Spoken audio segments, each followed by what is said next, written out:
নাহমাদুহু ওয়া নুসাল্লি আলা রাসূলিহিল কারীম, আম্মা বা'দ।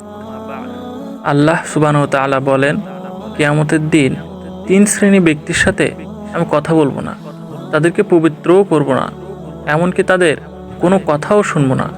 তাদের মধ্যে এক শ্রেণী হলো যারা টাকনুর নিচে কাপড় ঝুলিয়ে পড়ে, অর্থাৎ যারা টাকনুর নিচে লুঙ্গি, পাজামা অথবা প্যান্ট এগুলো ঝুলিয়ে পড়ে, তাদের সাথে আল্লাহ তাআলা কিয়ামতের দিন কথা বলবেন না, তাদের পবিত্রও করবেন না, তাদের কোনো কথাও শুনবেন না।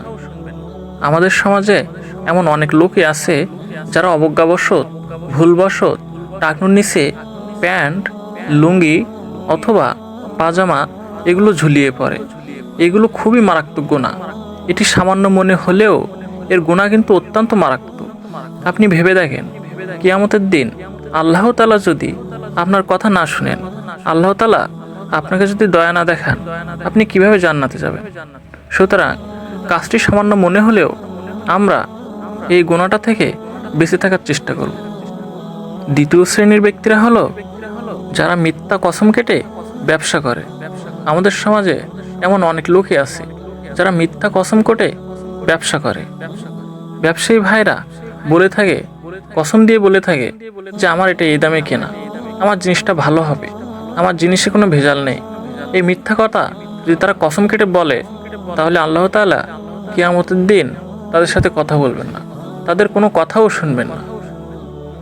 তৃতীয় শ্রেণীর ব্যক্তিরা হলো যারা দান করে খোটা দেয়। আমাদের সমাজে এমন অনেক লোকই আছে যারা দান করে খোটা দেয়।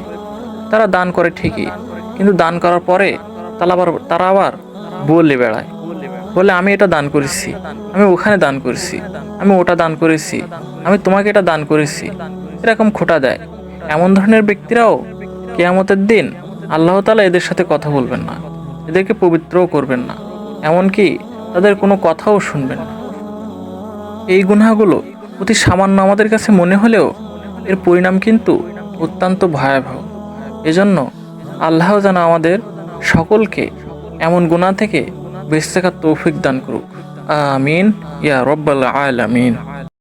লাইট অফ ইসলাম চ্যানেলটি সাবস্ক্রাইব করে আমাদের পাশেই থাকুন।